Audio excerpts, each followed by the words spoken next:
Je vous mets les photos. Je n'ai pas pris de vidéo. Je suis navrée. Désolée les guys. Je n'ai pas pris de vidéo. Je n'étais pas dans le mood de prendre des vidéos pour la fête et tout.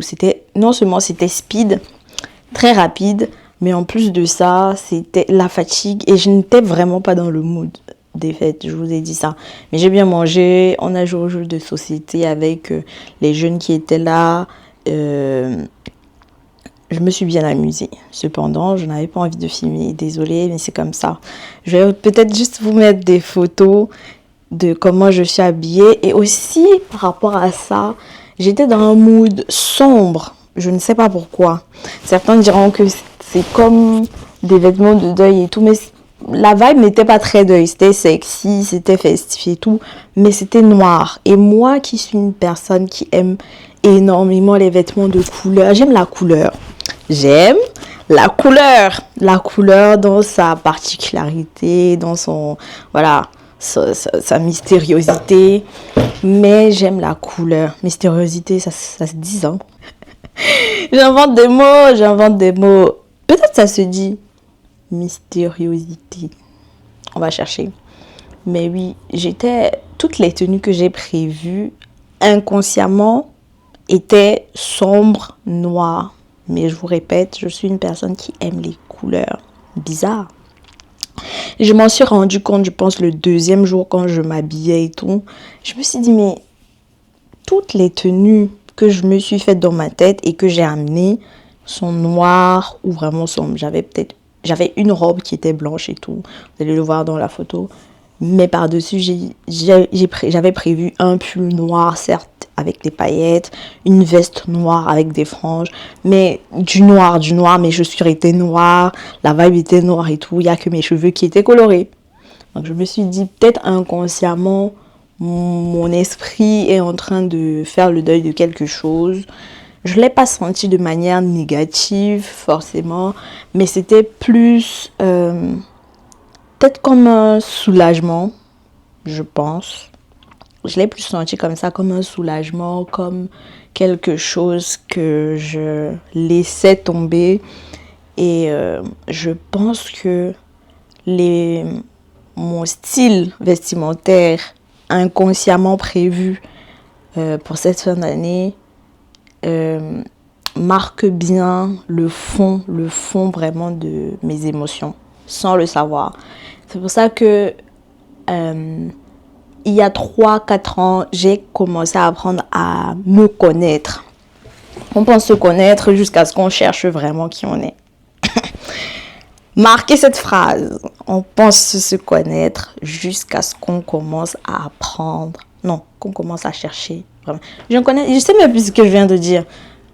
Marquez la phrase d'avant là. Je vais écrire ça ici. Ça m'a vraiment aidé. Et je pense que c'est pour ça que parfois, quand je commence à faire des trucs un peu... inconsciemment ou alors des trucs de manière répétée et qui me semblent pas très logiques pour le commun des mortels, je prends du recul, je m'assois, je me dis pourquoi est-ce que je fais ça? Pourquoi est-ce que depuis quelques jours, quelques semaines, quelques heures, je répète telle action ou je fais ça? Donc ça me pousse à me poser des questions et parfois des questions qui répondent à certaines interrogations personnelles, à certaines introspections. Et je vous invite à faire la même chose. Je vous invite à apprendre à vous connaître. Ok? Ne laissez pas les autres vous connaître avant vous-même parce qu'en général, leur opinion est parfois biaisée. Et donc, ça laisse les autres vous donner leur opinion de vous, sachant que peut-être cette opinion est fausse. Ce bavardage pour vous dire qu'en fin d'année, ma vibe a été noire. La preuve avec mes ongles. Vous savez, j'aime les ongles colorés, mais je suis restée dans du sombre, mais en mettant un peu de peps, un peu de couleur, avec le reflet bleu et tout. Mais oui, ma vibe est plutôt noire, sombre. Et quand je me suis assise, j'ai essayé de réfléchir. Je me suis dit, peut-être je fais le deuil de plein de choses.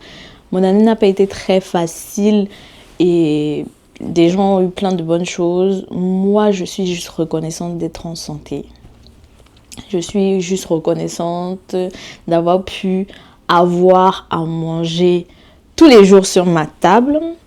Et aussi reconnaissante pour la santé de ma famille. Parce qu'en réalité, il n'y a pas de maladie grave à part peut-être les petits rhumes, les grippes, les petits maux et tout. Tout le monde est en santé, mais je suis juste reconnaissante pour la vie. Parce que je pense que si j'ai... Ouh, je vais pleurer.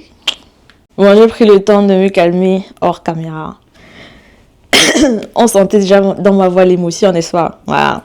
Mais je pense que si j'ai l'opportunité de me lever tous les matins, c'est que il y a encore des trucs à faire, il y a encore des choses à faire. C'est si tu as la possibilité de mettre le pied au sol, d'ouvrir les yeux et de respirer sans avoir mal quelque part, c'est qu'il y a encore des choses à faire. Il y a encore la possibilité de modifier le tir et c'est la seule chose qui me donne de l'espoir, que peut-être si je suis encore en vie, c'est que j'ai encore des trucs à faire. Donc je suis reconnaissante pour ça. Mais je vous dis mon... Attendez, je reviens encore, je vais me calmer, je reviens. Ça se voit que j'ai pleuré hors caméra. Oui, donc ça a été une année pas très facile. Alors, depuis 3-4 ans, c'est pas des années faciles, c'est pas vraiment des années très aisées, mais cette année a été, on va dire, très très intense dans le terme des épreuves. C'est parfois je reste et je me demande vraiment où je puise ma force. Et je pense que je peux pas finir cette vidéo sans pleurer. Bon, on va faire comme si je pleure pas, ok? Voilà, on est tous d'accord. Très bien. Donc, je pense que parfois je me demande où j'ai pris toute l'énergie que j'ai pour sortir tous les matins, pour me lever tous les matins. Je suis toute rouge maintenant. Je suis toute rouge. Mon nez aussi. Ouais. La force. L'énergie.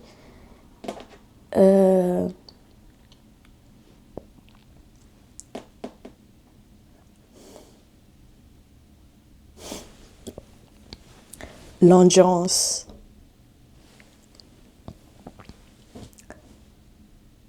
Les nerfs solides. Et je me demande comment j'ai fait tout ça sans vraiment tomber malade. Il y a une chose que j'ai faite cette année. J'ai mis un point d'honneur à le faire. C'était de prendre soin de moi. Mais pas prendre soin de moi seulement dans tout ce que vous voyez, skincare, corps, visage, sport, non.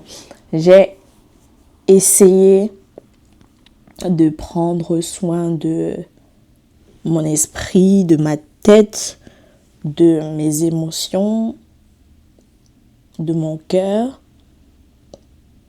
avec tous les moyens que j'avais. Donc, tous les moyens que j'avais ici, je ne parle pas d'argent, je parle de...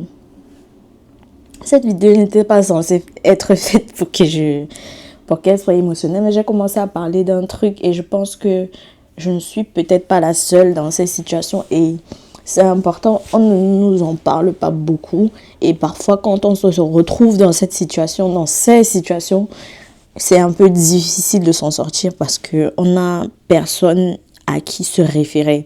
Des gens ne montrent pas beaucoup leurs sentiments et je peux comprendre moi la première, mais c'est important d'en parler et c'est pour ça que j'en parle aujourd'hui et que je fais quand même abstraction de ce à quoi je ressemble aujourd'hui en pleurant. C'est pas mon objectif. Donc j'ai mis un point d'honneur à prendre soin de moi intérieurement, prendre soin de mes pensées, prendre soin de mes émotions, prendre soin de mon esprit, de par la lecture. Vous savez que j'aime beaucoup les livres. Cette année, je n'ai pas beaucoup lu, mais de temps en temps, je me suis plongée dans 1 ou 2 livres et je compte, j'espère avoir suffisamment de volonté pour vraiment me replonger dans les livres et quelque chose arrive bientôt en rapport avec les livres. Donc, tout ça pour vous dire que j'ai essayé de prendre soin de moi dans ce sens-là. Et quand je me pose la question de savoir où est-ce que j'ai puisé toute mon énergie pour surmonter tout ce dont je vous ai parlé de manière superflue, toutes ces épreuves-là, je pense que c'est dans ce prendre soin de moi-là qu'est venue ma force. Parce que je peux vous dire que cette année, j'ai pleuré peut-être 1 fois par semaine, tous les mois. Et il y a eu des jours avec, il y a eu beaucoup de jours avec, mais il y a eu des jours vraiment sans, mais des jours vraiment sans. Donc, ouais. De temps en temps, je me suis fâchée avec Dieu. De temps en temps, je me suis réconciliée avec lui. Mais la spiritualité m'a beaucoup aidée pour comprendre certaines choses. La spiritualité m'a beaucoup aidée. Donc, moi, je ne parle pas de religion ici. Je vous parle de spiritualité, de soi en quoi vous croyez, de comment tourne votre monde. Ne pas comment tourne le monde, mais comment tourne votre monde. Comment vous fonctionnez, comment les autres qui sont autour de vous fonctionnent par rapport à vous. En gros, c'est un peu dans ça que je me suis plongée. D'où la lecture de la Bible de manière épisodique, vraiment de manière sporadique.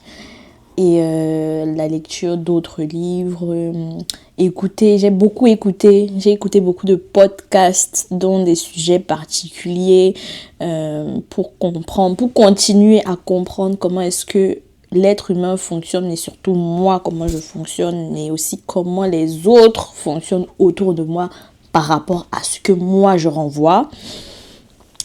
Et je pense que c'est de là qu'est venue ma force pour surmonter tout ça. Parce que il y a des choses parfois, on va dire, invivables, mais on se demande toujours comment on fait pour être debout. Comment je fais pour être debout face à vous, de vous faire des vidéos de temps en temps, de toujours être en train de sourire, de rire, de vous montrer des trucs, alors que peut-être la veille n'a pas été facile. Bref, voilà.